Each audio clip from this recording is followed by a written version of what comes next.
The unseen hands guiding medieval hearts. A world of prescribed affection. You might imagine medieval romance as a whirlwind of courtly love, brave knights and swooning damsels, perhaps a grand tournament ending with a rose bestowed upon a victorious champion. While such idealized notions certainly permeated the literature and aspirations of the time, the reality of forming a romantic attachment, particularly one that led to marriage, was often far more pragmatic, structured, and, to our modern sensibilities, perhaps a touch boring. Forget impulsive declarations under a moonlit sky. Medieval society, deeply rooted in social hierarchy, religious doctrine, and economic necessity, left very little to chance, even in matters of the heart. For those navigating the intricate pathways of medieval courtship, whether for love, land, or lineage, a surprising array of guidance, often in the form of what we might loosely term dating manuals, existed. These weren't glossy magazines offering tips on how to snag a suitor, but rather a diverse collection of treatises, letters, moralistic poems, and even legal commentaries that, when pieced together, reveal a fascinating, almost bureaucratic, approach to finding a partner. To truly understand the function and significance of these manuals, we must first immerse ourselves in the complex tapestry of medieval society. The medieval period, roughly spanning from the 5th to the 15th century, was not a monolithic entity. It encompassed vast geographical regions, diverse cultures, and profound societal shifts. Yet, certain fundamental principles underpinned much of daily life, particularly concerning family and marriage. Marriage was, first and foremost, an economic and social contract. It was a means of securing alliances, consolidating landholdings, ensuring the continuation of a family line, and providing stability within a community. Love, while certainly desired and often celebrated in art and poetry, was frequently considered a fortunate byproduct rather than the primary impetus for matrimony. This pragmatic outlook meant that the process of finding a spouse was rarely left to individual whims. Instead, it was often meticulously managed by parents, guardians, and even feudal lords, all with an eye toward maximizing benefit for the broader family unit. Within this framework, the role of advice literature became paramount. These texts, often written by clerics, scholars, or experienced noblemen and women, served as repositories of collective wisdom, detailing the accepted norms of conduct, the pitfalls to avoid, and the strategic maneuvers necessary to achieve a successful match. One might encounter treatises on proper etiquette at court, which, while not explicitly dating advice, certainly governed interactions between unmarried individuals. For example, a young nobleman would be instructed on how to conduct himself in the presence of ladies, the appropriate topics of conversation, and the subtle gestures that conveyed respect without overstepping boundaries. Such texts emphasized restraint, decorum, and the importance of reputation. An individual's standing within their community was a precious commodity, easily tarnished by impropriety. Consider, for instance, the pervasive influence of chivalric literature, which, beyond tales of heroic deeds, subtly wove in narratives of idealized courtship. While often romanticized, these stories implicitly instructed readers on virtues such as loyalty, courtesy, and honorable conduct. A knight's pursuit of a lady was not merely about physical attraction. It was a testament to his character, his ability to overcome obstacles, and his unwavering devotion. While few could live up to the lofty ideals of Lancelot or Guinevere, these narratives set a societal expectation for how a worthy suitor or a virtuous lady should behave. The advice here was not explicit instructions, but rather a continuous reinforcement of social norms and aspirations. Beyond the realm of chivalry, more direct guidance could be found in didactic works, often penned by religious figures. The Church, a dominant force in medieval life, had a significant say in matters of marriage. While it emphasized the sacred nature of the marital bond and condemned premarital relations, it also provided guidelines for choosing a spouse. These often focused on moral character, religious piety, and the absence of any impediments to marriage such as consanguinity, blood relation, or pre-existing vows. For instance, a confessor might advise a parishioner on the virtues to seek in a partner, emphasizing industriousness, temperance, and a good Christian disposition over fleeting beauty or wealth. These texts often framed marriage as a path to salvation, a partnership for mutual spiritual growth, rather than a mere romantic entanglement. Perhaps one of the most intriguing aspects of these medieval manuals was their focus on practicality. For a young woman, particularly one from a noble family, her marriage was a critical transaction. Her dowry, the property or money she brought to the marriage, was a significant factor. Advice literature would often guide parents on how to present their daughter in the best light, highlighting her virtues, her skills, such as managing a household, and the value of her dowry. For a young man, the focus was often on his ability to provide, his landholdings, and his lineage. These were not matters of superficial charm. They were the very bedrock of a successful and stable union.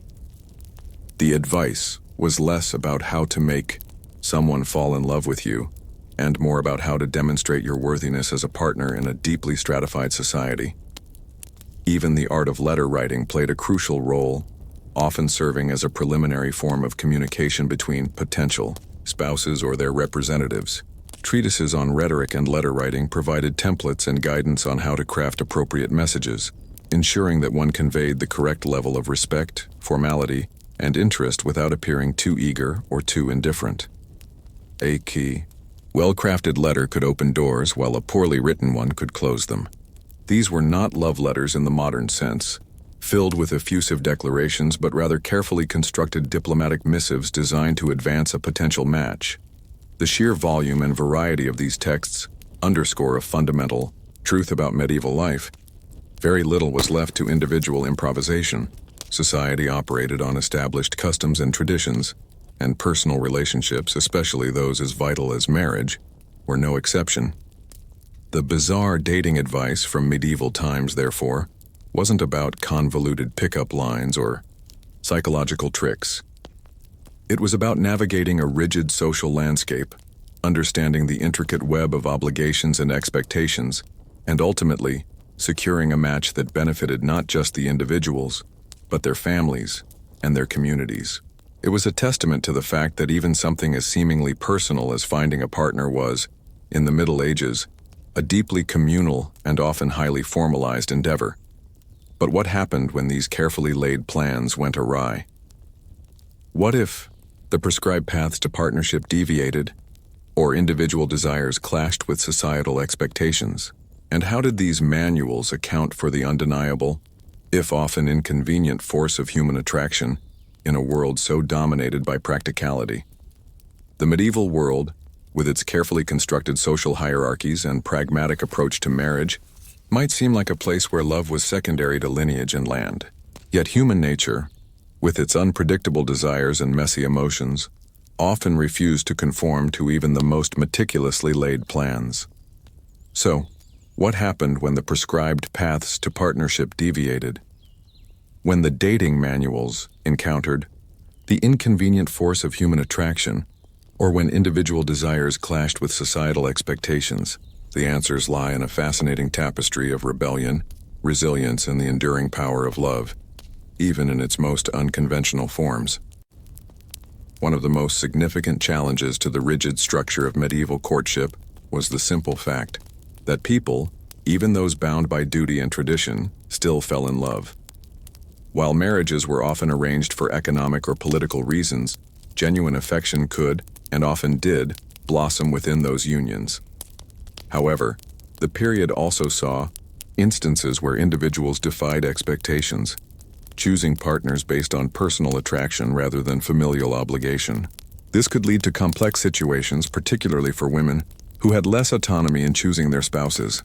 Consider the plight of a young noblewoman betrothed to a powerful but unattractive lord. The manuals might advise her to accept her duty with grace, to focus on the benefits of the match, and to cultivate affection for her husband. But what if she found herself drawn to a lower-ranking but more appealing knight? Such a situation, while potentially scandalous, was not unheard of. The literature of the time, even while upholding societal norms, often explored the tension between duty and desire. Tales of secret liaisons, forbidden love, and the consequences of defying parental wishes served as both cautionary tales and as acknowledgments of the undeniable power of romantic attraction. For men, the situation was often, though not always, less fraught. While they too were expected to make advantageous matches, they often had more freedom to pursue their own desires, provided they fulfilled their primary obligations. A nobleman might marry for alliance but keep a mistress for affection. This, while not always condoned, was often tolerated, provided it did not threaten the legitimacy of heirs or disrupt the social order. The manuals rarely addressed such complexities directly, but they implicitly acknowledged the existence of such arrangements by emphasizing the importance of discretion and maintaining appearances. Another challenge to the prescribed system was the issue of social mobility. While medieval society was largely hierarchical, it was not entirely static. Individuals could rise or fall in status through various means: military prowess, mercantile success, or even royal favor. This could complicate the marriage market. A wealthy merchant might seek to marry his daughter into the nobility, but the established families might resist such an intrusion. The manuals offered little guidance in such situations, as they were largely designed for a relatively stable social order.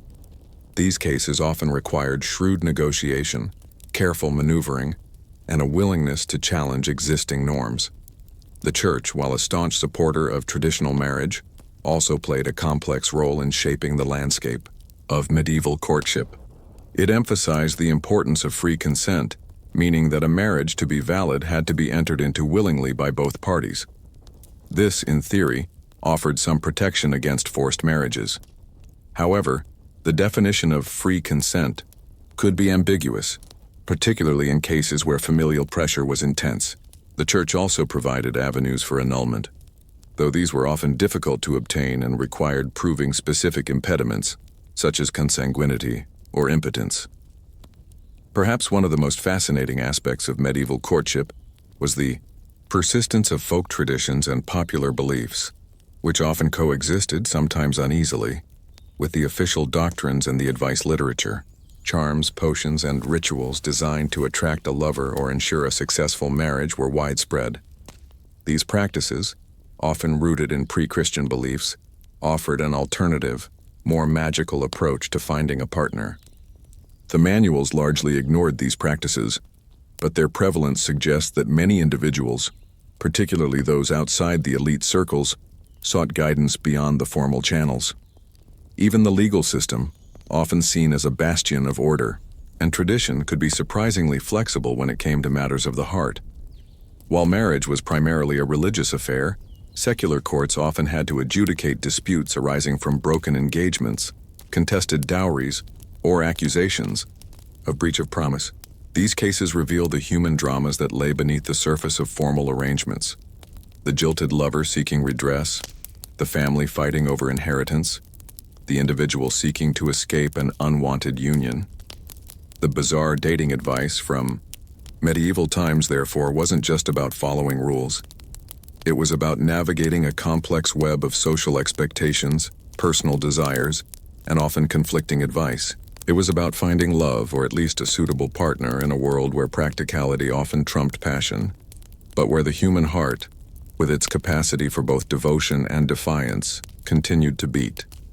It was a world where a carefully crafted letter could open doors, but where a stolen glance might ignite a forbidden romance. But what lasting impact did these medieval approaches to courtship have on the development of romantic relationships in the centuries that followed? How did the emphasis on practicality and social obligation gradually give way to the more individualistic and romantic ideals that dominate our modern understanding of love? And what echoes of these medieval traditions can still be heard in the way we approach finding a partner today? The medieval period, with its structured approach to love and marriage, might seem a world apart from our modern sensibilities, where individual choice and romantic love are often paramount. Yet the echoes of those pragmatic arrangements, the tension between duty and desire, and the evolving role of societal guidance in matters of the heart, continued to reverberate through the centuries, slowly but surely shaping the way we understand and pursue relationships today. The resolution of the medieval dating narrative isn't a sudden revolution, but a gradual, almost imperceptible shift, much like the slow erosion of a rock face by the persistent lapping of waves. One of the most significant long-term impacts of the medieval period's focus on practicality was the institutionalization of marriage as a fundamental social and economic unit. While the specific forms of arranged marriages might have faded, the idea that marriage provided stability, security, and a framework for family life remained deeply ingrained.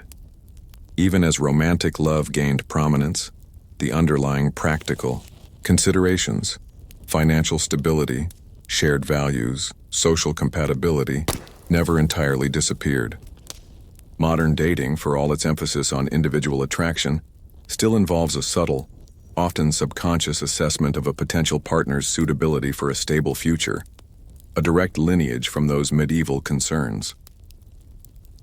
The Church's persistent emphasis on consent, however ambiguous its medieval application, laid a crucial foundation for the eventual shift towards more individual agency in marriage. Over time, as societal structures evolved and individual rights gained more traction, the concept of free will in choosing a spouse became increasingly central. The dramatic tales of forced marriages in earlier centuries gradually gave way to narratives of elopement and defiance, and eventually to the societal expectation that a couple should choose each other. This wasn't an overnight change. It was a process that unfolded over hundreds of years, influenced by everything from the Reformation to the Enlightenment, which prioritized individual conscience and autonomy.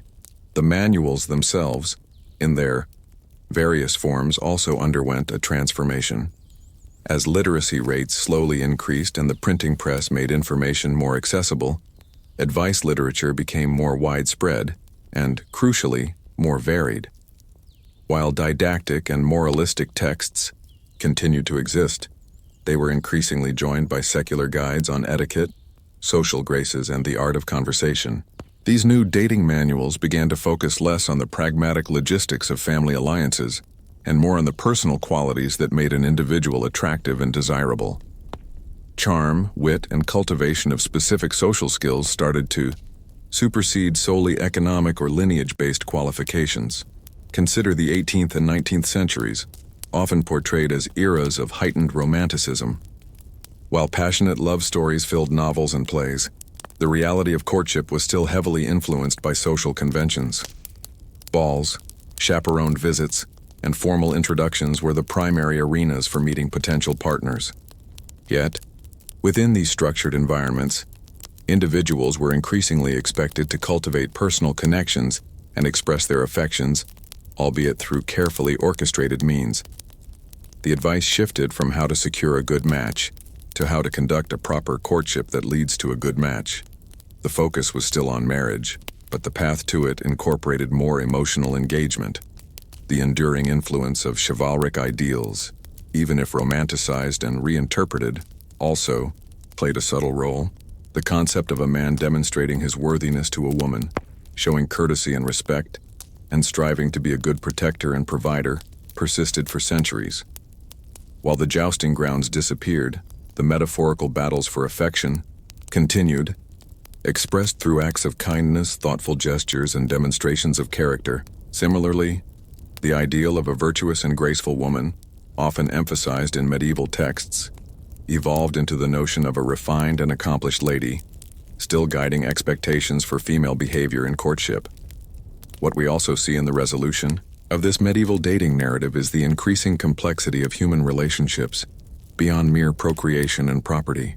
While medieval texts often simplified relationships for didactic purposes, later centuries saw a growing appreciation for the psychological and emotional nuances of human connection. This is reflected in the literature and philosophy of the time, which delved deeper into the nature of love, passion, and companionship. The boring practicalities of medieval unions slowly gave way to a more profound exploration of the human heart's intricate workings. Ultimately, the medieval dating manuals offer us a fascinating glimpse into a world where love was viewed through a lens of societal necessity and practical survival. They remind us that human relationships, across all eras, are shaped by a complex interplay of individual desire and communal expectation. The journey from those formalized, almost contractual unions to the romanticized, individual-centric partnerships of today wasn't a rejection of the past, but rather a gradual evolution, where the seeds of consent and personal preference, sown in medieval times, slowly blossomed into the dominant cultural norms. Even now, in our age of dating apps and instant connections, the echoes of those medieval concerns, seeking stability, ensuring compatibility, and navigating social expectations, continue to inform our choices, reminding us that while the IR methods may change, the fundamental human quest for connection remains. A city awash in, well, you can imagine. The stench of 17th century London. You might picture 17th century London as a place of grand palaces, bustling markets, and the burgeoning brilliance of the Enlightenment. While those elements certainly existed, a less glamorous, though equally significant aspect of daily life permeated the city. The overwhelming, inescapable, and often horrifying stench of human waste. Before modern plumbing, before even a rudimentary understanding of germ theory, London, like many growing urban centers, faced a monumental challenge. What to do with the mountains of excrement produced by its burgeoning population? The answer, or rather the lack thereof, provides a fascinating, if somewhat nauseating, glimpse into the practicalities of urban survival in an era where sanitation was a distant dream. The problem, quite literally, lay beneath the surface. Most London households, from the grandest mansions to the humblest dwellings, relied on cesspits, underground storage chambers for sewage. These were often located in cellars, backyards, or even beneath the floors of homes. Imagine, for a moment, the sheer volume of waste accumulating in these pits. Human excrement, animal droppings, kitchen scraps, industrial byproducts, all slowly fermenting into a noxious, bubbling stew. The stench alone must have been unbearable, a constant assault on the senses, particularly in the summer months. But the problem went far beyond mere unpleasantness. It was a breeding ground for disease. The prevailing theory of disease at the time, the miasma theory, held that illnesses were caused by bad air or noxious vapors. While incorrect, this theory at least recognized the link between filth and sickness. The cesspits, with their constant exhalations of methane, hydrogen sulfide, and other gases, were prime suspects. Outbreaks of typhus, cholera, and other deadly diseases were common, and while the exact cause was unknown, the correlation with unsanitary conditions was undeniable. The Great Plague of 1665, which killed an estimated 100,000 Londoners, was a stark reminder of the deadly consequences of inadequate sanitation. The task of managing this waste fell to a group of unsung and often reviled laborers, the night soil men. These individuals, usually working under the cover of darkness to avoid the worst of the stench and the scorn of the public, were responsible for emptying the cesspits. Armed with buckets, shovels, and often rudimentary carts, they would descend into the depths, braving the noxious fumes and the ever-present risk of collapse or drowning in the sludge. It was a dirty, dangerous, and thankless job, but it was also a vital one. Without their efforts, London would have been even more uninhabitable. The process of emptying a cesspit was a messy and laborious affair. The contents, often semi-solid and incredibly foul-smelling, had to be manually scooped out and loaded into carts. These carts, often leaking and overflowing, would then be hauled through the narrow, crowded streets of London, adding to the general miasma. The waste was typically transported to the outskirts of the city, where it was either dumped into the Thames, further polluting the city's water supply, or used as fertilizer on agricultural land. The efficiency of this system, or rather the lack thereof, was a constant source of concern for city officials. Attempts to improve sanitation were slow and often piecemeal. Some wealthy households invested in more elaborate cesspit designs, with ventilation shafts and more frequent cleanings. But for the vast majority of Londoners, the problem remained a grim reality. The city's rapid growth only exacerbated the issue, with more people generating more waste in an already overburdened system. The Great Fire of 1666, while devastating, did offer a brief opportunity for some improvements. The rebuilding effort included some attempts to regulate cesspit construction and waste disposal, but these measures were often poorly enforced. The night soil men, despite their vital role, were often seen as outcasts, forced to live on the fringes of society. Their work was considered so repulsive that few were willing to do it, and those who did were often stigmatized. Yet, they were also essential to the city's functioning. Without their efforts, London would have been overwhelmed by its own filth, making daily life even more precarious. Their story is a testament to the often overlooked contributions of the working class, those who toiled in the shadows to keep the city, however imperfectly, functioning. The Great London Cesspit Cleanout of 1700, while not a single documented event, serves as a symbolic marker of the ongoing struggle to manage waste in a pre-modern urban environment. It highlights the challenges, the ingenuity, and the sheer unpleasantness of dealing with a problem that most of us today take for granted. It reminds us that sanitation is not just a matter of convenience, it is a matter of survival. But what prompted the specific efforts, however limited, to address the cesspit problem around 1700? What were the specific innovations, if any, that emerged during this period? And how did the ongoing struggle with sanitation shape the development of London, both physically and socially? You might think that the sheer omnipresent reek and constant threat of disease would have spurred rapid and comprehensive action regarding London's cesspit problem. However, the path to improved sanitation in the late 17th and early 18th centuries was not one of revolutionary breakthroughs, but rather a slow incremental struggle against ingrained habits, technological limitations, and a fundamental lack of understanding about disease transmission. The Great London Cesspit Cleanout of 1700 wasn't a singular organized municipal project, but rather a symbolic peak in the ongoing, often desperate battle against the city's overflowing waste, characterized by a mix of modest innovations, sporadic regulations, and the tireless, often unappreciated efforts of the night soil men. The period around 1700 saw a burgeoning awareness, if not a full scientific understanding, of the link between filth and sickness.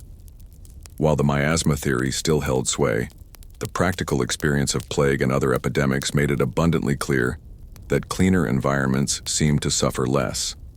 This growing, albeit intuitive understanding prompted various attempts at regulation. Parishes and city authorities, recognizing the health risks and public nuisance, increasingly tried to enforce rules regarding the construction and maintenance of cesspits. These regulations often stipulated minimum distances from wells, requirements for proper sealing, and, crucially, the frequency with which they should be emptied. However, enforcement was a perennial challenge. London was a sprawling, chaotic metropolis, and local authorities often lacked the resources, manpower, or political will to rigorously police every household. Many homeowners, reluctant to incur the cost of frequent emptying or to disrupt their properties, would simply let their cesspits fill to dangerous levels, leading to overflows into streets, cellars, and even neighboring properties. This created an ongoing cat-and-mouse game between citizens trying to avoid expense and officials trying to maintain some semblance of order and public health. Technological innovations during this period were also incremental rather than revolutionary. While the basic method of manual emptying remained, there were minor improvements in equipment. Larger, more robust carts were developed, sometimes with rudimentary lids to contain the worst of the smell and spillages, though these were often ill-maintained and still leaked considerably. Some wealthier households experimented with connecting their cesspits to rudimentary drainage channels that flowed directly into the Thames, effectively shifting the problem rather than solving it. These early sewers were unlined ditches, open to the air, and contributed significantly to the pollution of the river, which also served as a primary source of drinking water for many Londoners. A truly vicious cycle that would only be fully understood much later. The role of the night soil men, the rakers as they were sometimes called, remained central to the city's sanitation efforts. Their trade, despite its unpleasantness, was often passed down through families, creating a tight-knit community of laborers who possessed specialized knowledge of the city's subterranean waste network. They knew the location of countless cesspits, their capacity, and the best routes for transporting the waste. This informal yet highly skilled workforce was the backbone of London's waste management system, demonstrating human resilience in the face of truly awful working conditions. They faced not only the immediate health risks of disease and toxic fumes, but also the constant social stigma and the physical dangers of working in confined, unstable spaces. Stories of night soil men succumbing to noxious gases or being trapped in collapsed pits were not uncommon. The waste collected by these men often found a second life as fertilizer. While some was simply dumped into the Thames, a significant portion was sold to farmers in the surrounding countryside.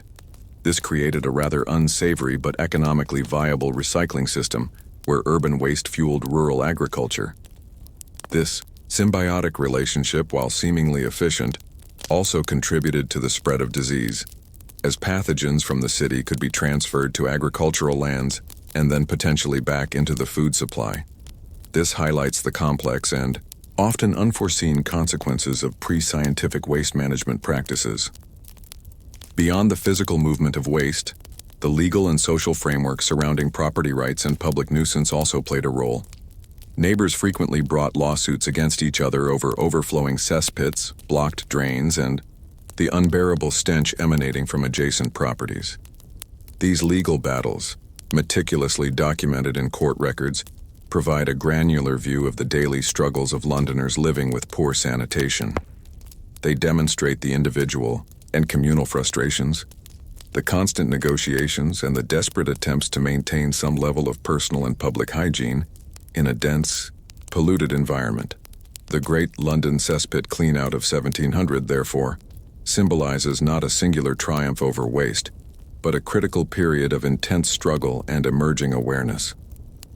It was a time when the limitations of traditional methods became starkly clear, prompting a more concerted, albeit still piecemeal, effort to manage the city's waste.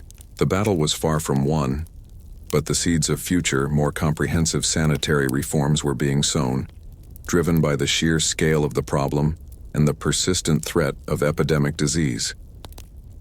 But what would be the ultimate resolution to this centuries-long struggle? How would London and other major cities finally overcome the challenges of waste management, and what lasting lessons were learned from this prolonged and often disgusting battle for urban survival? You've explored the stinking realities of London's cesspits and the tireless, often invisible work of the night soil men. The Great London Cesspit Clean-out of 1700, a symbolic rather than a literal event, marked a period of intensified, though still largely ineffective, struggle against the city's mounting waste. But how did London, and indeed the world, eventually overcome this persistent and deadly challenge? The resolution wasn't a sudden discovery, but a gradual century-long shift driven by scientific understanding, technological innovation, and a growing public demand for healthier cities. It's a testament to human ingenuity and resilience in the face of truly disgusting problems. The true turning point arrived not in 1700, but nearly 2 centuries later, with the advent of the sanitary revolution in the mid-19th century. The critical, intellectual leap came with the work of figures like John Snow, who during the 1854 cholera epidemic in London famously demonstrated that the disease was waterborne, not airborne. This empirical evidence finally debunked the long-held miasma theory and shifted the focus from bad air to contaminated water. This was a profound realization, directly implicating the practice of dumping cesspit contents and raw sewage into rivers used for drinking water. Armed with this new understanding, engineers, public health reformers, and politicians began to advocate for large-scale, coordinated solutions.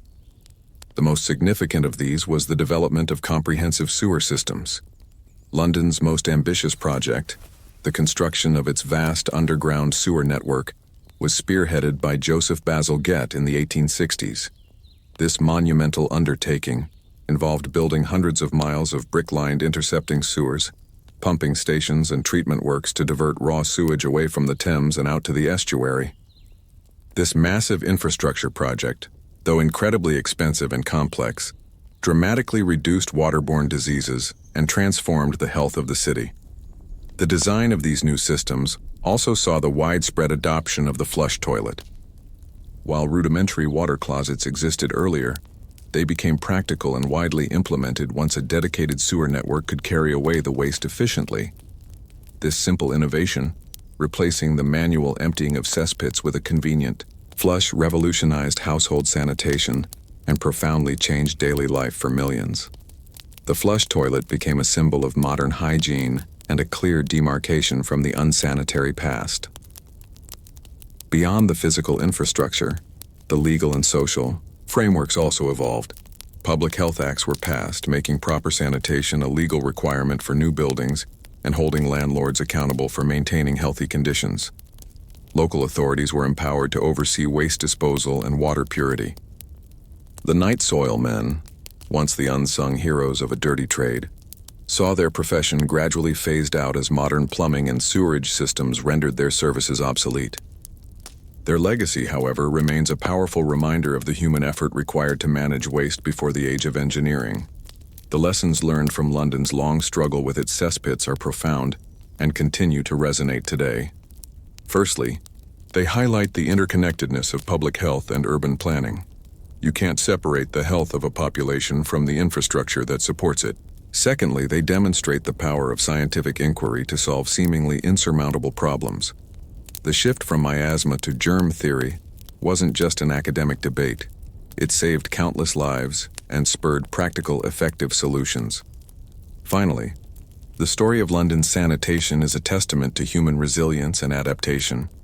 Faced with overwhelming filth and disease, communities slowly but surely innovated, regulated, and built their way out of a dire situation.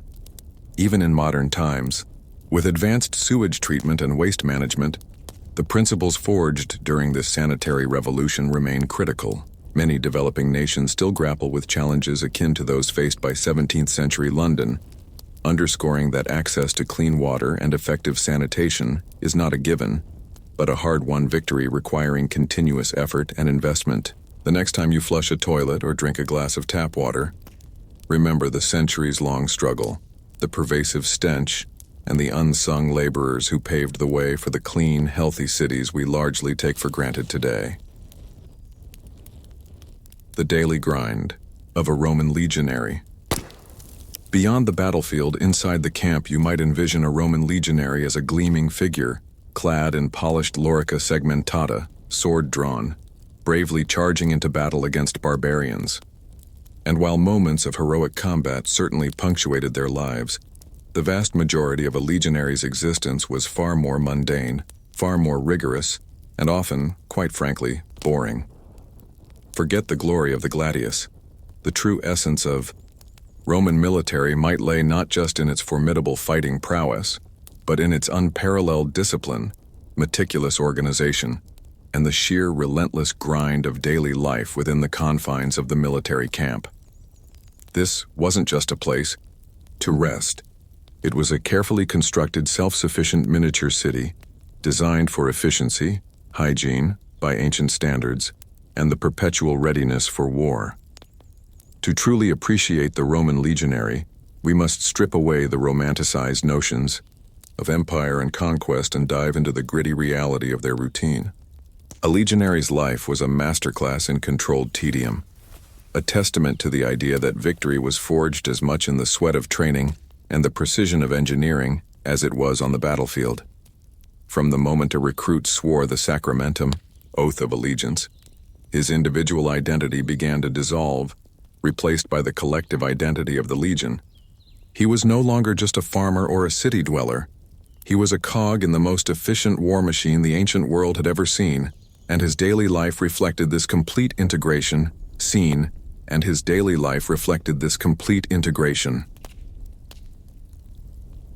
The day began before dawn. The sound of the buccina, a large curved horn, would shatter the pre-daylight quiet, signaling the start of the legionary's endless cycle of duties. There was no hitting the snooze button. Immediate responsibilities included personal grooming, tidying one's sleeping area in the contubernium, a tent or barrack shared by 8 men, and preparing for inspection. Cleanliness, both personal and of equipment, was paramount. A dirty shield or an ill-maintained sword could cost lives in battle, so meticulous care was instilled from day one. This wasn't about vanity, it was about survival.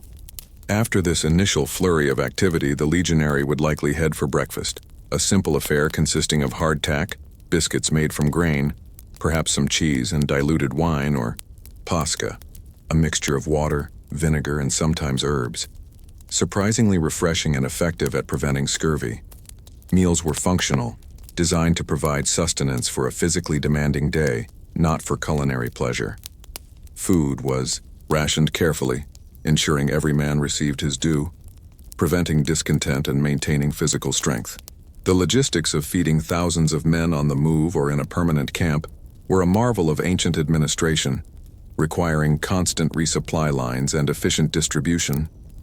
The bulk of the day, however, was consumed by relentless training. This wasn't merely about sword fighting. Roman training was comprehensive and brutal. Recruits known as tirones would spend months, sometimes years, mastering the fundamentals. This included marching, endless disciplined marching in formation, often carrying a heavy pack, the sarsina, weighing upwards of 60 pounds, laden with tools, rations, personal effects, and even parts of their armor. Imagine walking 20 miles, a day, day after day, in full kit, across varied terrain. This constant physical exertion built endurance, discipline, and cohesion. A legion that could march quickly and arrive ready to fight had a significant advantage. Beyond marching, there was weapons drill. Hours spent practicing with the gladius, short sword, against a wooden post, throwing the pilum, javelin, for accuracy, and mastering the shield maneuvers that formed the bedrock of Roman combat formations, like the testudo, tortoise formation. But training extended beyond individual combat. Legionaries were drilled in complex tactical movements, learning to maneuver as a single, unified body. The precision with which a legion could form a defensive line, advance in a wedge, or execute flanking maneuvers was the result of thousands of hours of repetitive, often mind-numbing practice. It was a choreographic dance of death, perfected through sheer repetition, and then there was the digging. The digging. Every night, if a legion was on the march and not reaching a pre-existing permanent fortress, they would construct a temporary marching camp. This was not just pitching tents. This was building a fortified mini-city from scratch. Thousands of men would work in unison, digging a defensive ditch, fossa, constructing an earthen rampart, agger, often topped with sharpened stakes, volley, and erecting palisades. This monumental task, undertaken every single day, regardless of weather or fatigue, ensured the legion's safety against surprise attacks. It reinforced their engineering skills, their teamwork, and their unwavering commitment to security. The sight of a fully constructed Roman marching camp, seemingly appearing out of nowhere each evening, was a testament to their unparalleled logistical and engineering prowess. The daily grind within the camp wasn't just about physical exertion. It was also about the constant reinforcement of hierarchy and discipline. Centurions, the backbone of the legion, would constantly patrol, observing, correcting, and ensuring every man fulfilled his duties. Minor infractions could lead to swift and severe punishments designed to maintain order and instill unquestioning obedience. The Roman military ethos was one of absolute control, where individual initiative was often subservient to the collective good and the rigid adherence to orders. This rigorous daily routine, far from being glorious, was the crucible in which the Roman legionary was forged. It taught him patience, endurance, obedience, and an almost instinctual understanding of teamwork. It transformed disparate individuals into a cohesive fighting force, capable of conquering vast territories and maintaining order for centuries. But what about the moments outside of training and labor? How did legionaries spend their scant leisure time, if they had any? And what about the less glamorous, yet equally vital roles within the legion beyond the standard foot soldier, the unseen, specialists who kept the massive military machine turning? You've now seen the stark, unromanticized reality of a Roman legionary's daily grind. Endless marching, relentless training, and the backbreaking labor of building fortified camps. This rigorous routine forged the individual soldier into a formidable part of the Roman war machine. But the legion was far more than just rows of marching infantry.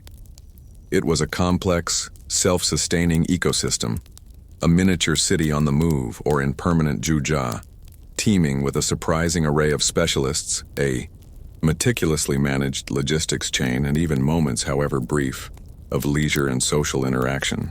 To understand the true depth of Roman military efficiency, we must peer beyond the standard foot soldier and into the intricate network of unseen gears that kept the mighty war machine turning.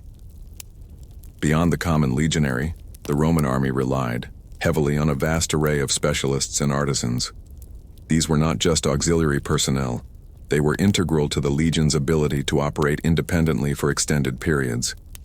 Imagine a legion of 5,000 men needing to build a bridge across a river, construct siege engines, repair armor, or treat the sick and wounded.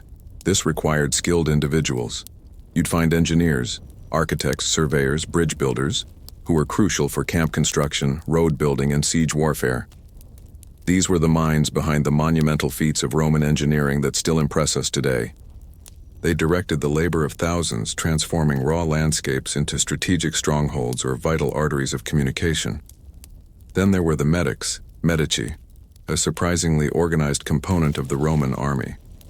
Each legion had its own medical staff, including doctors, surgeons, and orderlies, often housed in a dedicated valetudinarium, military hospital, within permanent camps. While their understanding of anatomy and disease was rudimentary by modern standards, they were skilled at treating battlefield injuries, amputations, and setting bones. Their presence significantly improved the survival rates of wounded soldiers, allowing the legion to retain experienced fighters and maintain its strength. Their tools, though simple, were remarkably effective for the time. Consider also the logistics and supply chain. This was perhaps the most boring, yet most critical, aspect of Roman military life. A legion needed to be fed, watered, and equipped constantly. This involved an enormous network of quartermasters, corniculari, scribes, librari, and accountants who managed inventories, requisitioned supplies, and tracked expenditures. They ensured that grain, dried meat, wine, tools, weapons, and countless other necessities reached the troops, often over vast distances and challenging terrain. The Roman supply system was a marvel of ancient administration, relying on well-maintained roads, river transport, and organized depots. Without this intricate bureaucracy, the legions simply could not have operated. Every legion also had its own craftsmen and artisans.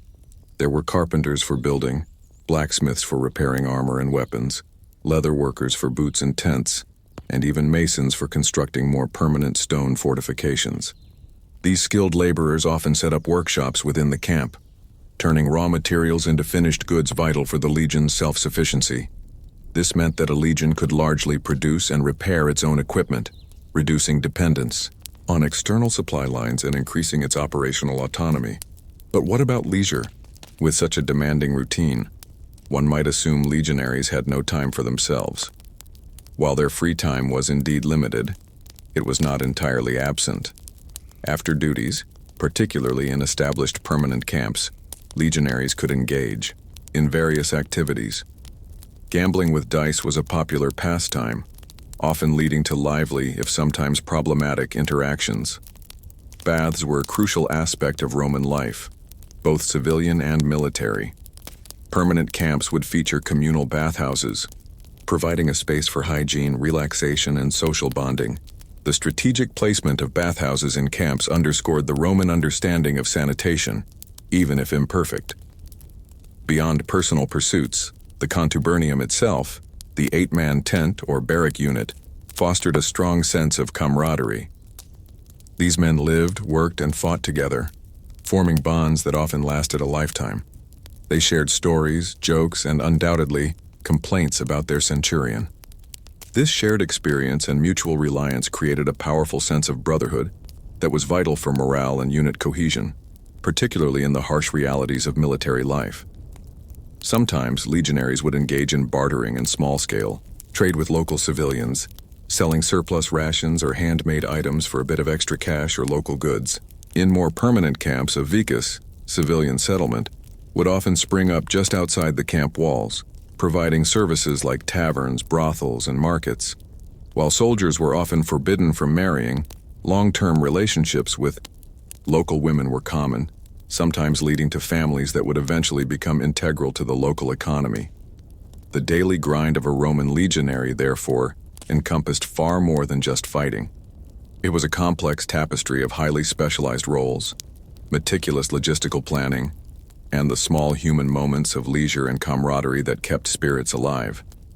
It highlights that the strength of Rome's military wasn't solely in its individual warriors, but in the intricate, well-oiled system that supported them. But what became of these legionaries after their decades of service? What were the long-term consequences of such a disciplined and demanding life? And how did their impact extend beyond the battlefield, shaping the very fabric of the Roman Empire for centuries to come? You've journeyed through the rigorous daily life of a Roman legionary, understanding the relentless training, the unseen, logistical complexities, and the brief moments of camaraderie that defined their existence within the confines of the camp. Now we turn to the ultimate resolution of a legionary's career, retirement and the profound, lasting impact their disciplined lives had far beyond the immediate battlefield. The Roman military machine was not merely an instrument of conquest. It was also a powerful agent of Romanization, a force that spread Roman culture, language, and infrastructure across vast swaths of the known world, largely through the lives and legacies of its long-serving veterans. After 20 to 25 years of grueling service, a legionary, if he survived, would finally be granted his onesta missio, an honorable discharge. This was not merely a farewell, it was a carefully structured system designed to reward loyal service and integrate veterans back into civilian life, albeit a civilian life irrevocably shaped by their military experience. The primary form of reward was a substantial sum of money, often enough to purchase a small plot of land, or a land grant itself, frequently in newly conquered or strategically important territories. This system served a dual purpose. It provided for the veterans and simultaneously helped to solidify Roman control and culture in peripheral regions. Imagine a veteran, hardened by decades of discipline and distant campaigns, settling down in a frontier province like Britannia, Gaul, or Dacia. He would bring with him not just his savings or land, but also Roman customs, Latin language, Roman legal practices, and Roman building techniques. These veterans often became the nucleus of new towns or settlements, transforming the local landscape. They would build Roman-style houses, establish farms using Roman agricultural methods, and often form the backbone of the local administration, serving as magistrates or respected community leaders. Their presence acted as a constant, tangible reminder of Roman power and a living example of Roman ideals. This process, known as Romanization, was a crucial, if often overlooked, consequence of military service.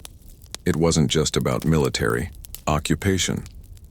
It was about cultural assimilation. Veterans, having lived within the highly organized and hierarchical structure of the legion for so long, became natural proponents of Roman order. They introduced Roman roads, aqueducts, if resources allowed, and perhaps most importantly, the Latin language, which often evolved into local Romance languages. The very framework of urban life in many parts of Europe, North Africa, and the Near East owes a significant debt to the disciplined planning and construction capabilities first honed in Roman military camps. Beyond the physical transformation, the retired legionary's psychological makeup was also a significant factor. Decades of discipline, obedience, and collective identity instilled a profound sense of Roman identity and civic duty. They understood the importance of law, order, and infrastructure for societal stability. While sometimes perceived as rough around the edges, their resilience and practical skills were invaluable in establishing stable communities in often wild and undeveloped territories. They were, in essence, the empire's quiet, persistent builders, continuing their service through civilian life. However, life after the Legion was not always idyllic. Veterans often faced challenges adapting to civilian routines after such a structured existence. They might struggle with agricultural work if they came from urban backgrounds, or with integrating into established communities. There were also instances of veteran unrest or demands for their pensions, highlighting that the system, while generally effective, was not without its flaws. The logistical challenge of settling thousands of veterans across a vast empire was immense, and imperial administrators constantly refined policies to manage this demographic. The legacy of the Roman legionary extends far beyond the borders of the empire they helped forge. Their disciplined training methods, organizational structures, and engineering prowess influenced subsequent military forces for centuries. The concept of a professional standing army with a clear chain of command and standardized equipment is a direct descendant of the Roman model. Even aspects of modern urban planning, from grid layouts to public sanitation systems, can trace their lineage back to the pragmatic and functional designs of Roman military camps and the infrastructure projects undertaken by their veterans. Conclusion: the boring daily grind of a Roman legionary, seemingly repetitive and devoid of individual glory, was in fact the very engine of Roman expansion and endurance.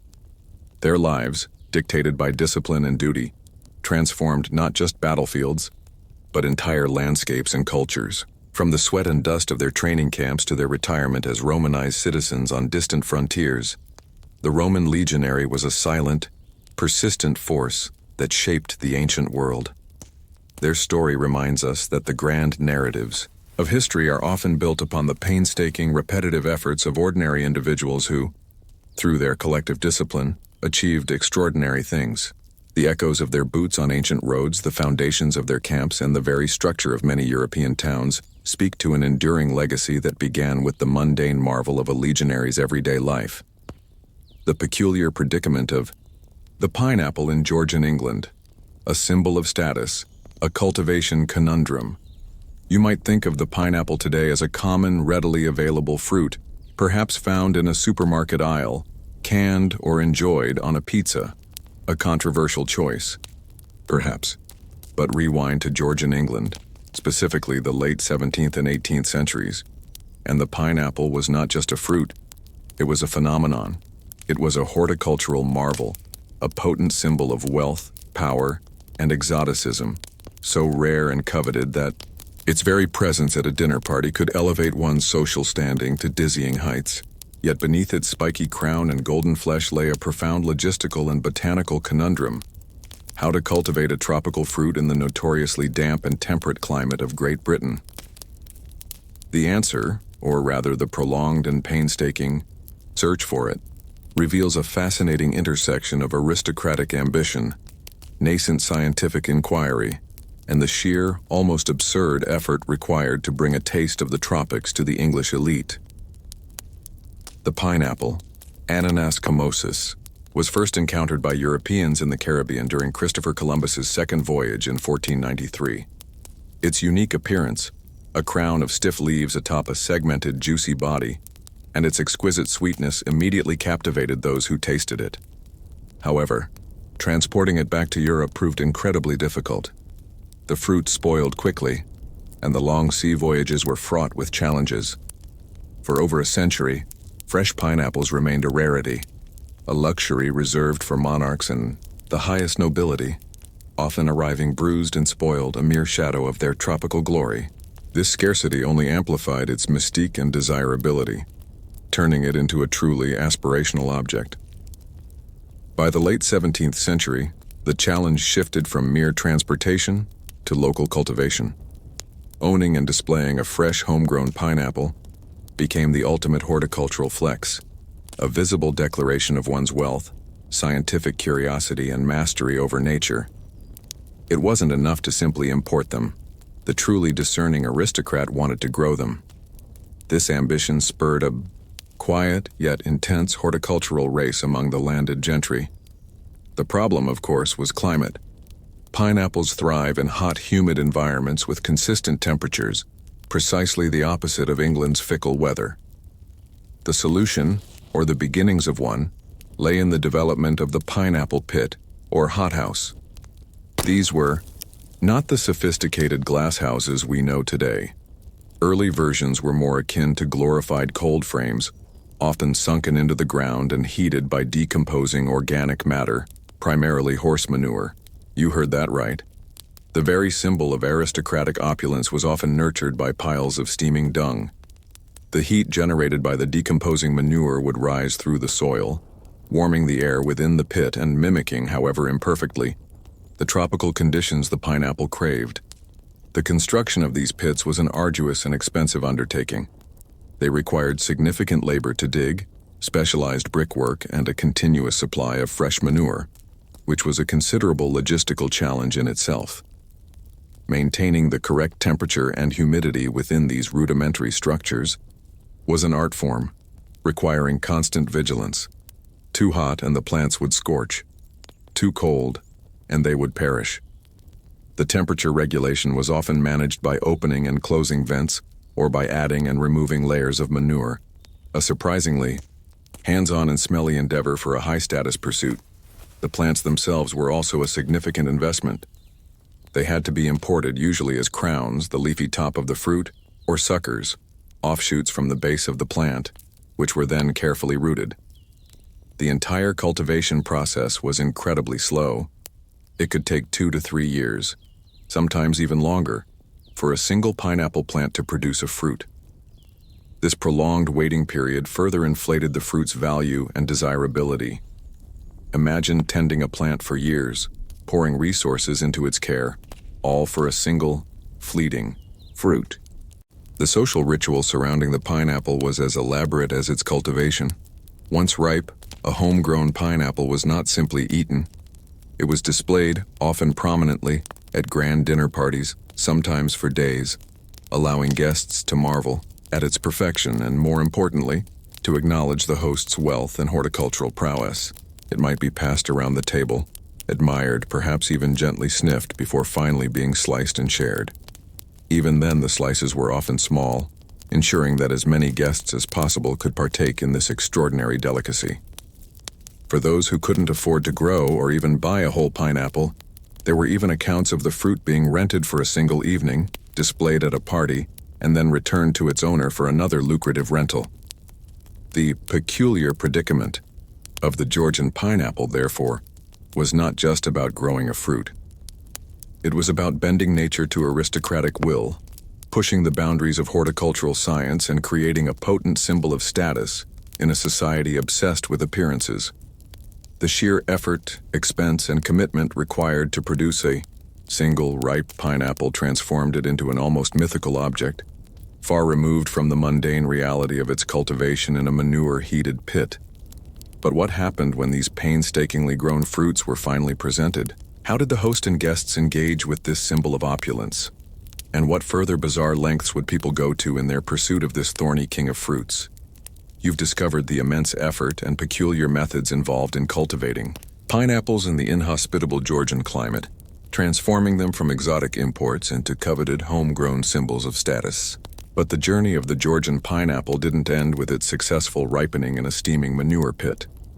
That was merely the prelude to its grand theatrical debut. The display, consumption, and even the bizarre rental of this thorny king of fruits reveals a society utterly captivated by its allure, willing to engage in subtle deceptions and extravagant gestures to signal their position in the rigid hierarchy of Georgian England. Once a pineapple was ripe, it became the star of a meticulously choreographed social ritual. It was almost never eaten immediately, nor was it hidden away. Instead, it was typically placed in a prominent position, often in the center of a grand dining table or on a side table in a drawing room, for several days before a dinner party. The goal was to maximize its visibility and allow guests ample opportunity to admire its perfection. Imagine the conversations it would spark: hushed whispers of admiration, questions about its cultivation, and knowing glances exchanged as attendees acknowledged the host's considerable expenditure and horticultural prowess. This wasn't just about sharing a fruit. It was about sharing a statement. The pineapple's distinctive appearance further lent itself to this theatrical display. Its crown of stiff, sword-like leaves and its textured, segmented skin made it instantly recognizable and visually striking. It stood out amidst the more common produce of the English garden, a vibrant, tangible piece of the distant tropics brought to life in a damp, gray climate. Its exotic nature wasn't just about taste, it was about spectacle. For those who lacked the vast sums, the specialized hothouses, or the years of patience required to grow their own, an alternative market emerged: pineapple rental. This truly bizarre practice underscores the fruit's immense social value. A wealthy individual could rent a fresh pineapple, often from a specialized fruit merchant, for a single evening's display. It would arrive, likely transported with extreme care to avoid bruising, and be prominently featured at their dinner party. Guests would marvel, compliment, and perhaps even gently touch the prized fruit. Then, as the evening concluded, the pineapple would be whisked away, ready to be rented out again to another aspiring host. The sheer cost and logistical effort of renting a fruit, which might never even be eaten, highlights the paramount importance of appearing wealthy and well-connected. It was a form of conspicuous consumption taken to an almost comical extreme. The act of eating the pineapple, when it finally occurred, was also steeped in ceremony. It was usually sliced with great care, often by the host or a senior servant, and distributed in small, delicate pieces. Each slice was savored, its sweet tart flavor a direct contrast to the more earthy and less exotic fruits available locally. The shared experience of consuming such a rare delicacy further solidified social bonds and reinforced the exclusive nature of the gathering. It was a moment of collective indulgence in luxury, a taste of a distant world. Beyond the dinner table, the pineapple permeated Georgian popular culture. It appeared in paintings, carvings, and architectural motifs, particularly on gateposts and finials of grand country estates. It became a recognized shorthand for wealth, hospitality, and a refined taste for the exotic. Architects and landscape designers incorporated pineapple motifs into their work, solidifying its place not just as a fruit, but as an enduring symbol of the era's aristocratic aspirations. The obsession also drove continued, albeit slow, advancements in horticultural science. The knowledge gained from cultivating pineapples in hothouses contributed to a broader understanding of plant physiology and environmental control. This early experimentation with controlled growing environments laid some of the groundwork for modern greenhouse technology, demonstrating that even a seemingly frivolous pursuit could have unforeseen scientific benefits. The meticulous record-keeping by gardeners, often detailing temperatures, watering schedules, and soil compositions, provided invaluable data, though perhaps tedious to compile. The peculiar predicament of the Georgian pineapple was, therefore, a multifaceted phenomenon. It was a horticultural challenge, a social statement, an economic commodity, and a catalyst for minor scientific advancement. It epitomized an era where status was fiercely guarded, and where the appearance of wealth could be as important as its reality. The pineapple, in its spiky splendor, stood as a monument to human ingenuity, determination, and perhaps a touch of delightful absurdity in the pursuit of the ultimate luxury. But what became of this obsession? Did the pineapple remain an unattainable symbol, or did advances in cultivation and transportation eventually democratize this once royal fruit? And what lasting impact did this peculiar Georgian passion have on the broader world of horticulture and global trade? You've witnessed the pineapple's reign as a pampered, manure-heated celebrity in Georgian England, a testament to ambition and conspicuous consumption. Its cultivation was a horticultural marvel, its display a social triumph, and its very existence a bold statement of status. But like all grand obsessions, the pineapple's era of exclusive rarity was destined to slowly fade. The resolution to its peculiar predicament wasn't a sudden fall from grace, but a gradual, deliberate democratization brought about by advancements in horticulture, transport, and a shifting global economy. The journey from the royal rarity to the everyday slice offers profound insights into how innovation and efficiency can reshape not just industries, but entire cultures' relationships with luxury. The most significant factor in the pineapple's descent from lofty status was the evolution of cultivation techniques. While Georgian gardeners had made impressive strides with their hothouses, these early structures were rudimentary. Over the 19th century, particularly during the Victorian era, greenhouse technology advanced dramatically. Improved glass manufacturing, made larger, more efficient structures possible, allowing for better light penetration and heat retention. Sophisticated heating systems, utilizing hot water pipes rather than just decomposing manure, provided more consistent and controllable temperatures. This meant that growing pineapples, while still requiring expertise, became less labor-intensive, less dependent on vast quantities of horse dung, and ultimately more scalable. While still an expensive endeavor, it was no longer solely the preserve of the absolute wealthiest aristocracy. Simultaneously, the globalization of trade and advancements in maritime transport began to undermine the pineapple's scarcity. The advent of faster, more reliable steamships in the mid-19th century drastically reduced travel times from tropical regions.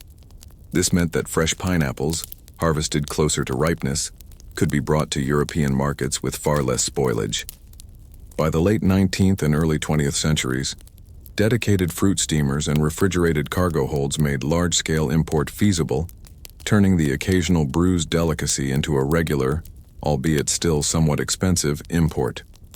The most transformative change, however, came with the industrialization of fruit processing, particularly the development of canning. While fresh pineapples remained desirable, the ability to preserve them in tins made them accessible to a far wider demographic.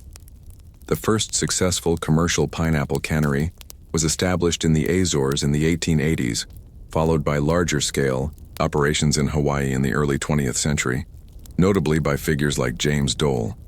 Canning allowed pineapples to be harvested at peak ripeness, processed quickly, and then transported globally without risk of spoilage. This made the fruit affordable and available year-round, forever altering its status from a rare, fleeting luxury to a common commodity. The shift in cultural values also played a part.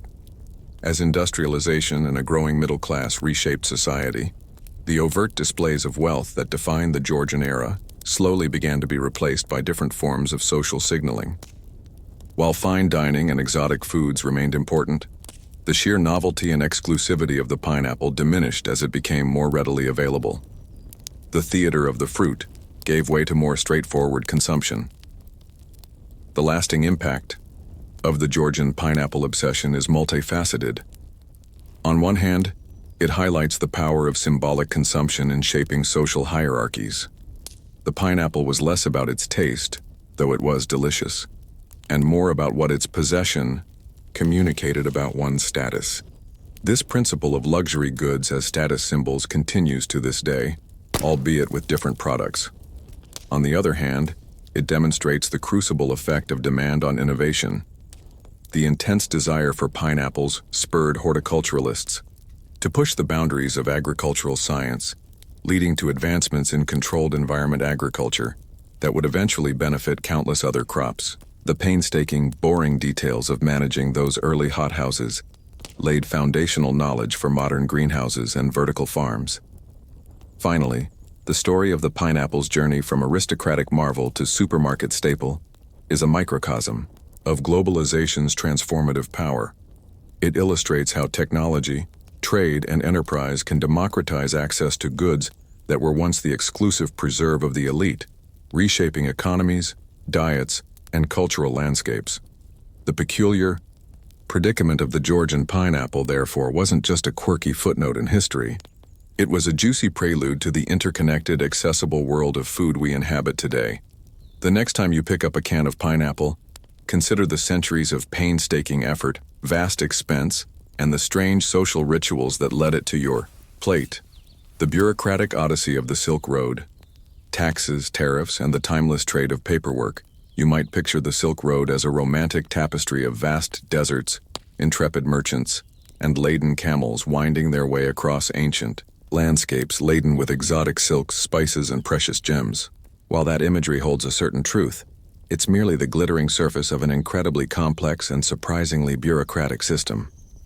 The true genius of the Silk Road, which facilitated trade between East and West for over a millennium, wasn't just the daring of its travelers, but the intricate, often tedious administrative machinery that underpinned its every transaction.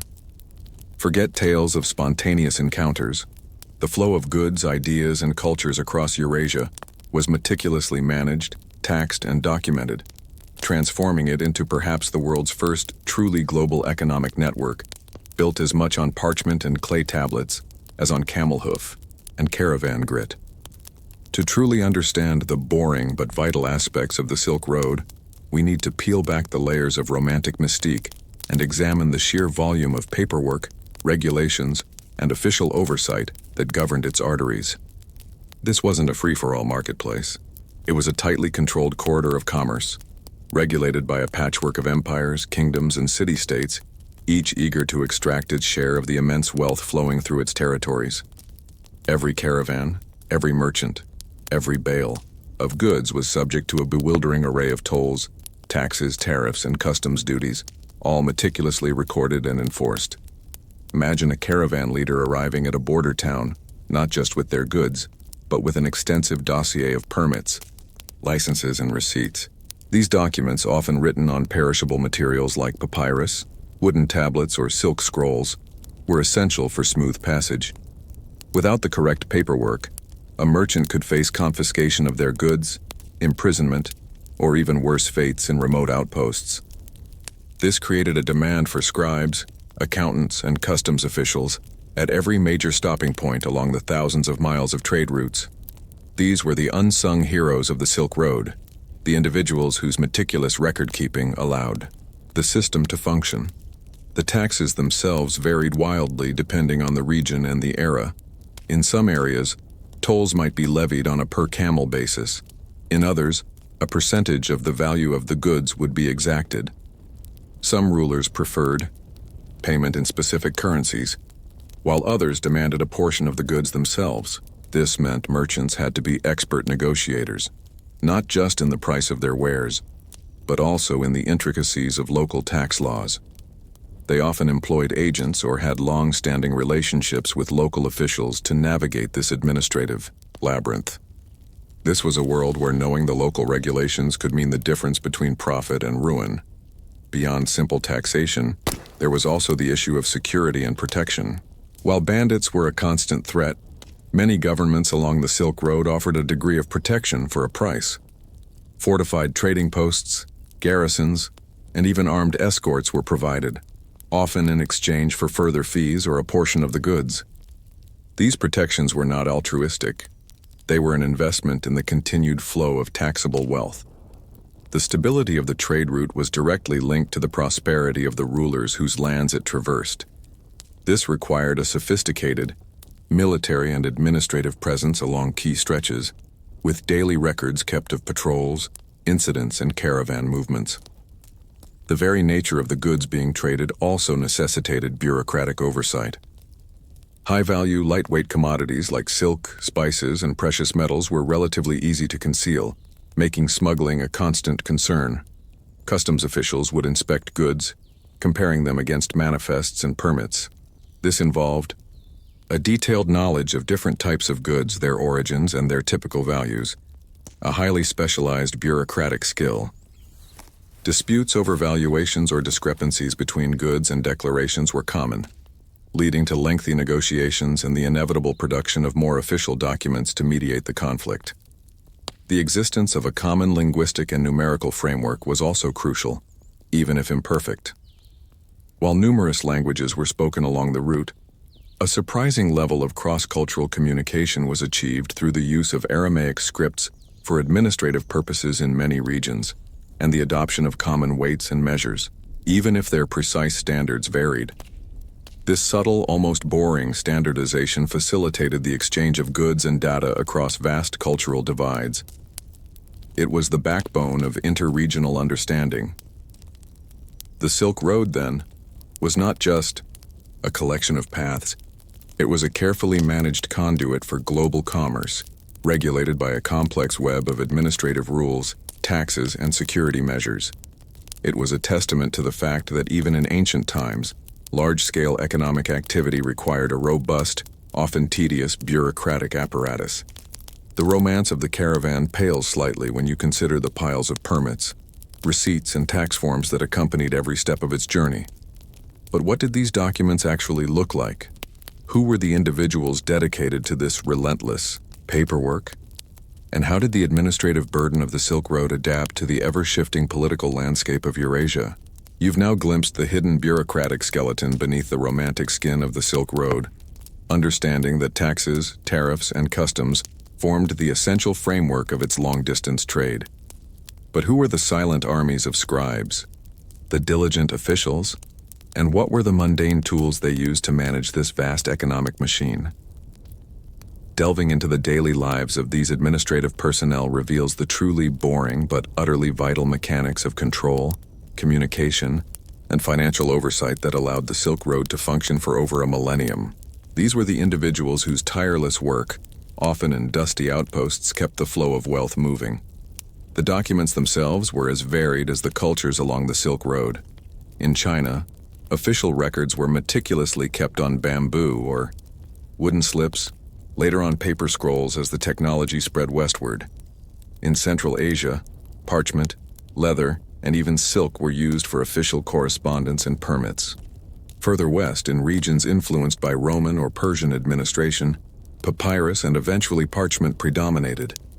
The choice of material often depended on local resources, established traditions, and the permanence required for the record.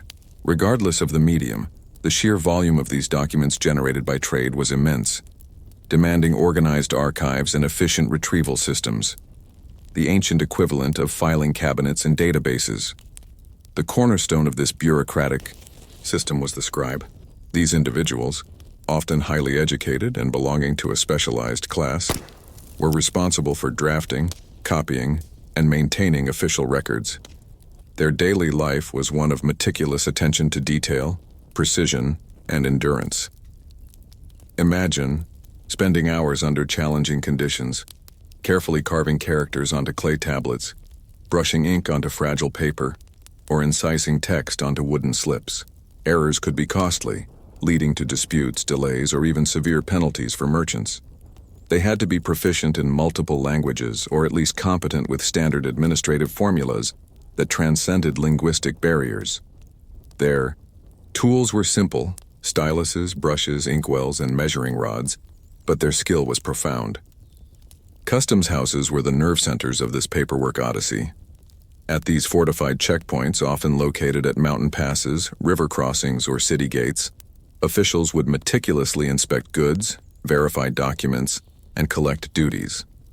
This involved a detailed understanding of the types of goods being transported, their declared value, and the applicable tax rates, which could change frequently due to political shifts or economic conditions.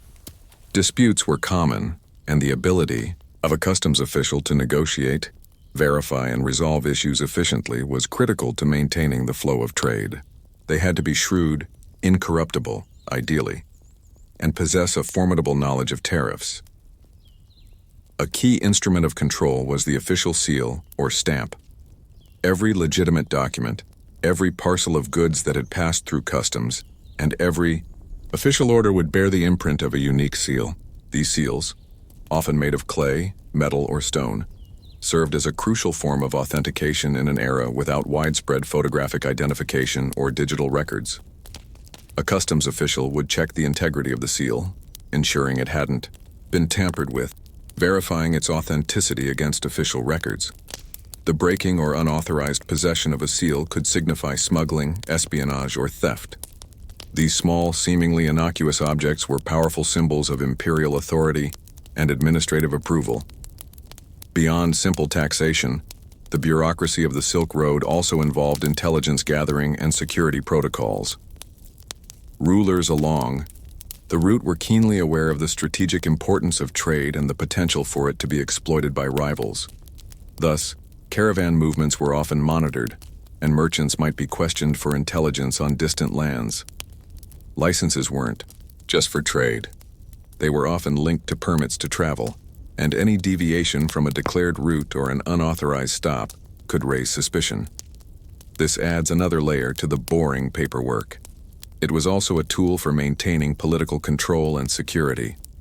The existence of a common financial language, even without a unified currency, also eased transactions. While various coins circulated, the concept of weights of precious metals, gold and silver, served as a universal medium of exchange and accounting. Officials would often convert local currency or goods into a standardized weight of metal for tax purposes, necessitating scales, weights, and detailed ledgers to track these exchanges. The daily life at a major Silk Road trading post, therefore, wasn't just about the clamor of the market. It was equally about the quiet, methodical work happening in administrative buildings. The scratching of pens, the rustle of parchment, the thud of official seals, and the murmur of calculations. These were the unseen, unromantic aspects of the Silk Road that allowed it to thrive. This continuous, detailed paperwork ensured accountability, facilitated taxation, and provided a degree of order in an otherwise vast and often dangerous landscape. But what impact did this centuries-long bureaucratic odyssey have on the cultures along the Silk Road? Did the constant interaction with diverse administrative systems lead to any long-term standardizations or shared practices? And how did the eventual decline of the Silk Road also signal the end of this particular, ancient form of global paperwork? You've explored the tedious yet vital administrative machinery that underpinned the romanticized Silk Road, from the physical forms of its documents to the diligent scribes who created them. Now we arrive at the resolution of this bureaucratic odyssey, the long-term impact of this meticulous documentation on the cultures it connected, and how the eventual decline of the Silk Road itself marked the twilight of this ancient form of global paperwork. The legacy of these seemingly boring records extends far beyond their immediate function, offering invaluable insights into ancient economies, fostering cross-cultural legal frameworks, and ultimately paving the way for future administrative systems. The centuries of relentless record-keeping along the Silk Road had a profound, if often subtle, impact on the development of societies along its path. For one, it fostered a greater degree of legal and contractual understanding across diverse cultures.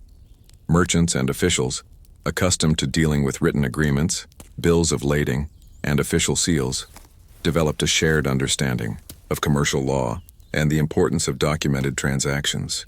This contributed to a more stable and predictable environment for trade, reducing disputes and encouraging further commerce. While no single legal code governed the entire route, the practical necessity of trade created a de facto standardization in commercial procedures. Moreover, the constant flow of administrative information contributed to the spread of literacy and numeracy. The demand for scribes, accountants, and literate officials at every trading post meant that education, particularly in reading, writing, and arithmetic, became increasingly valued. This wasn't merely for imperial administration. It was driven by the practical needs of commerce. The availability of reliable records also allowed rulers and merchants to better understand economic trends, manage resources, and plan for future ventures, demonstrating an early form of economic intelligence facilitated by consistent documentation. Perhaps one of the most enduring legacies of the Silk Road's bureaucracy is its contribution to historical scholarship. The countless clay tablets, papyrus scrolls, wooden slips, and paper documents unearthed by archaeologists provide an unparalleled window into the daily lives, economic activities, and political landscapes of ancient and medieval Eurasia. Without these boring records of taxes paid, goods transported, and official communications, our understanding of these pivotal eras would be immeasurably poorer. They reveal not just grand empires, but the mundane realities of their citizens, the prices of goods, the routes of caravans, and the names of countless individuals whose lives were intertwined with this monumental trade network. These documents are the raw data of history, allowing us to reconstruct ancient supply chains, trace the movement of diseases, and even understand the spread of religious ideas. However, the golden age of the Silk Road's overland bureaucracy began to wane with a series of geopolitical and technological shifts. The rise of maritime trade routes in the later medieval period, particularly from the 15th century onwards, offered a more efficient and often safer alternative for transporting bulk goods. Large sailing ships could carry far greater quantities of cargo than camel caravans, and while sea travel had its own risks, it avoided the myriad tolls, tariffs, and political instabilities inherent in crossing numerous land-based territories. The administrative burden, while still present, shifted to port cities and naval customs, away from the interior checkpoints. Simultaneously, political fragmentation and the decline of powerful empires that had once guaranteed security along sections of the Silk Road also contributed to its gradual demise. Without strong central authorities to enforce regulations and protect merchants, the costs and risks associated with overland trade increased significantly. Bandits became more prevalent, and the patchwork of shifting allegiances made consistent passage increasingly difficult. The intricate bureaucratic web that once managed the route now struggled to hold it together in the face of instability. The unseen architects of the pyramids, logistics, labor, and the living conditions of ancient Egypt's workforce. You might gaze at the majestic pyramids of Giza, towering against the Egyptian sky, and immediately think of pharaohs, gods, and an almost mystical, unfathomable power.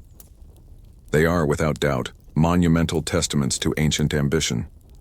But if you strip away the millennia of awe and mystery, what remains is an equally astonishing, though far more mundane story.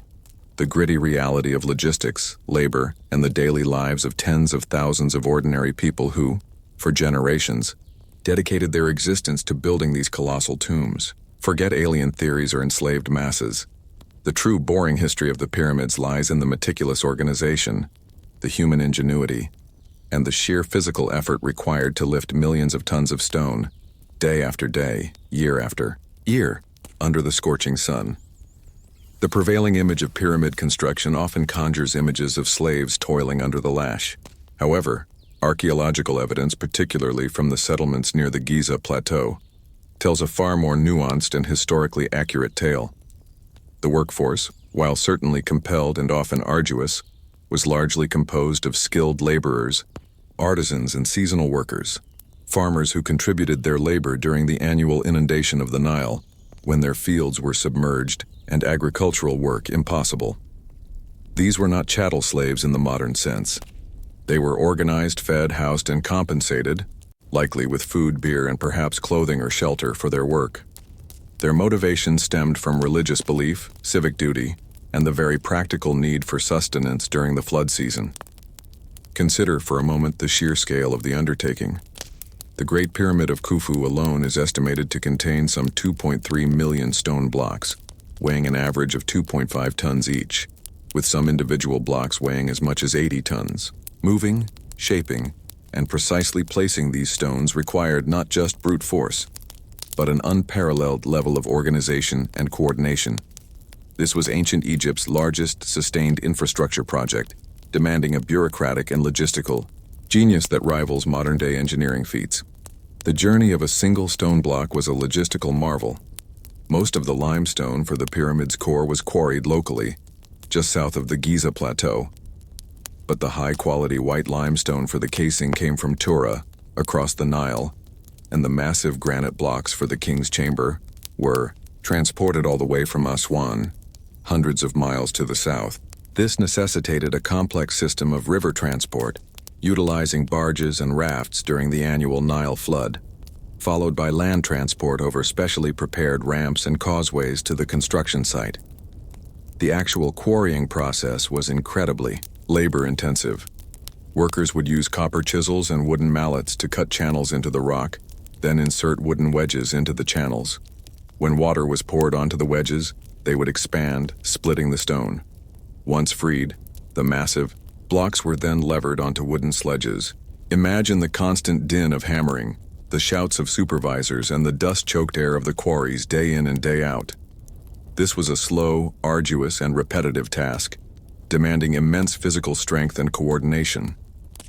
Upon arrival at the pyramid site, the real work began. There's no archaeological evidence of wheeled vehicles being used for the primary movement of these massive stones on the Giza Plateau. Instead, the blocks were likely dragged on sledges over lubricated surfaces or specially constructed ramps.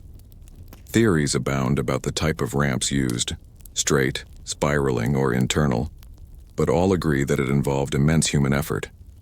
Teams of men pulling on ropes would strain together, perhaps guided by foremen shouting rhythmic chants to coordinate their efforts. This wasn't just about strength, it was about precision, timing, and an unshakable sense of collective purpose. The living conditions for this vast workforce were also a crucial aspect of the logistics. Excavations at the lost city of the pyramid builders at Giza have revealed a highly organized settlement designed to support thousands of workers. It included large barracks, bakeries capable of producing vast quantities of bread, fish processing areas, and even basic medical facilities. This suggests a permanent or semi-permanent settlement, indicating that many laborers lived on site for extended periods, perhaps even years. This wasn't a temporary encampment. It was a well-oiled machine for sustaining a massive workforce. The daily routine for a pyramid builder, therefore, was far from glorious.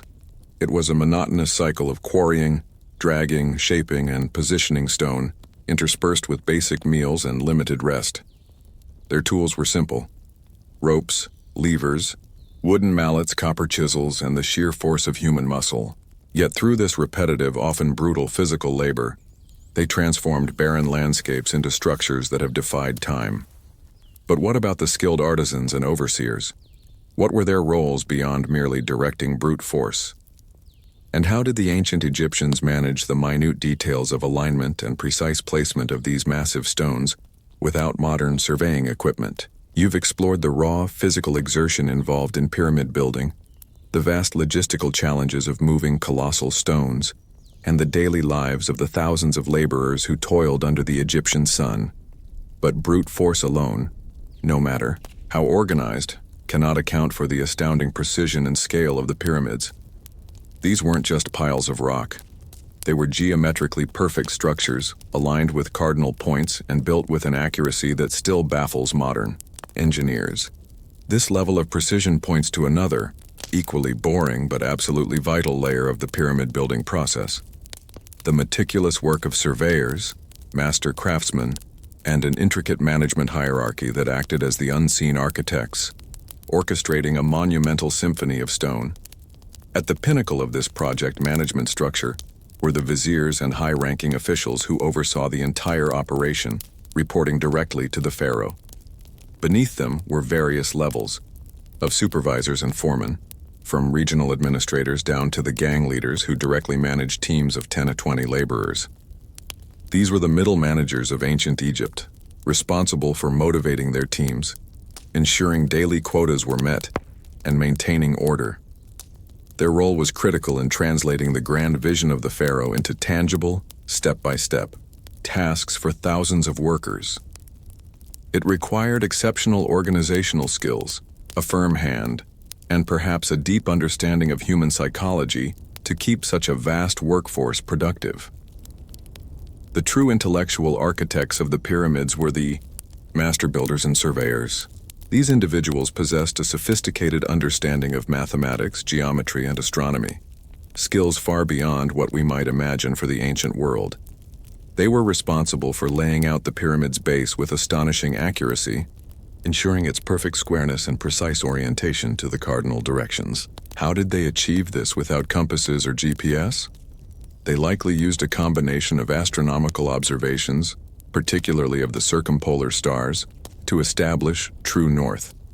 For leveling the vast base, they may have used water channels, creating a perfectly horizontal surface or simple A-frame levels. The precision of their measurements, often off by mere inches over hundreds of feet, is a testament to their skill and ingenuity. Once the base was established, the next challenge was maintaining the pyramid's precise angle and ensuring each ascending layer of stone was perfectly level. This likely involved using plumb bobs for vertical alignment and squares for shaping and fitting blocks. Master masons would meticulously inspect each stone, ensuring it was cut to the exact specifications before it was dragged into place. Their expertise was crucial in minimizing gaps between blocks, creating the incredibly smooth and durable surfaces for which the pyramids are renowned. This was quality control on an epic scale, demanding an exacting eye and unyielding standards. The management of resources extended beyond just the stone. The sheer number of tools required was immense: copper, chisels, wooden mallets, levers, ropes, sledges, and polishing stones. These tools wore out quickly and needed constant repair or replacement, necessitating a dedicated workforce of blacksmiths, carpenters, and rope makers operating within or near the workers' villages. Every single chisel blunted, every rope frayed, and every sledge cracked needed immediate attention to avoid costly delays. This was a continuous unseen industry supporting the primary construction. Furthermore, the provisioning of food and water for tens of thousands of workers, day in and day out, was a logistical masterpiece in itself. Excavations have revealed massive bakeries and food processing areas capable of feeding legions of laborers. This required an administrative system to procure, transport, and distribute enormous quantities of grain, fish, and beer. It also involved a hierarchy of officials responsible for rationing, quality control, and ensuring a steady supply, preventing famine or discontent that could cripple the project. The health and well-being of the workforce, while not always perfect, was a direct concern because sick or hungry workers were unproductive workers. The overall organization of the project also involved sophisticated scheduling and coordination. Different teams would be responsible for different stages: quarrying, transporting, rough shaping, final dressing, and placing. These teams had to work in perfect synchronization, ensuring a continuous flow of materials and labor without bottlenecks or idle hands. This required a highly detailed plan, likely drawn up by the chief architects and then meticulously executed by the various levels of supervisors. This was ancient project management at its peak, balancing massive human resources with ambitious engineering goals. The boring daily lives of these unseen architects and managers, though less dramatic than the pharaoh's grand pronouncements, were utterly indispensable. Their mathematical prowess, their organizational genius, and their relentless attention to detail transformed chaotic raw materials and human effort into structures of sublime precision and enduring mystery. They were the ones who truly built the pyramids, one perfectly cut and aligned block at a time. But what became of these monumental structures once they were completed? What was their ultimate purpose beyond the pharaoh's entombment, and how did the lives of the pyramid builders evolve after their grand projects concluded? You've delved into the meticulous organization and the backbreaking labor that defined the construction of the pyramids, from the thousands of strong backs to the skilled surveyors and managers. But what was the ultimate fate of these monumental structures once their arduous construction was complete? And how did the lives of the builders, both the common laborers and the elite craftsmen, resolve themselves after the pharaoh's grand resting place was sealed? The completion of a pyramid wasn't just the end of a project. It was a profound transformation for the landscape, the workforce, and the very fabric of ancient Egyptian society, leaving a legacy far beyond its primary purpose as a tomb. Once the final capstone was placed and the burial chambers sealed, a different kind of industry emerged around the pyramids. The site transformed from a bustling construction zone into a sacred necropolis, a place of perpetual remembrance and offerings for the deceased pharaoh. This required a dedicated staff of priests, temple servants, and cult specialists. Their boring but vital duties included performing daily rituals, maintaining the temple complexes attached to the pyramids, and ensuring that offerings of food, drink, and incense were continuously made to sustain the pharaoh's spirit in the afterlife. These roles, often hereditary, provided long-term employment and prestige for a select group of Egyptians. For the vast majority of the pyramid builders, particularly the seasonal farmers, their lives returned to the rhythms of the Nile. After months of grueling work, they would return to their villages, their fields now receding from the annual flood, ready for cultivation. The experience of building the pharaoh's eternal abode, however, would have been deeply ingrained in their collective memory. It was a demonstration of immense collective faith and national unity, a shared endeavor that bound them to the divine, king, and the cosmos. The beer and provisions they received, while not a modern wage, sustained them during a period when agricultural work was impossible, acting as a form of state-sponsored social welfare or public works. The skilled craftsmen, the masons, sculptors, and artists might move on to other royal or elite projects.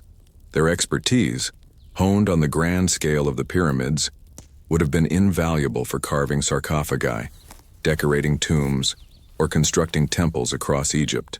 They formed a highly respected professional class, passing their specialized knowledge down through generations, ensuring the continuity of Egypt's artistic and architectural traditions. Their workshops, often located near major building sites, became centers of innovation and training.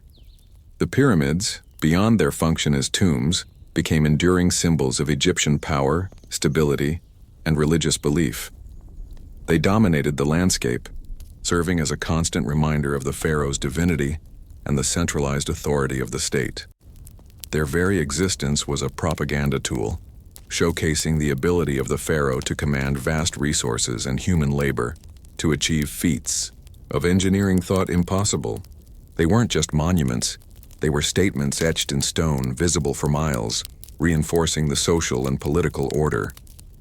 Furthermore, the logistical and organizational systems developed for pyramid building likely had a cascading effect on broader Egyptian administration. The techniques for managing large workforces, coordinating supplies, precise surveying, and maintaining meticulous records were honed on these mega-projects. These refined methods could then be applied to other state endeavors, such as building irrigation systems, constructing granaries, or managing vast agricultural lands, contributing to the overall efficiency and longevity of the Egyptian state.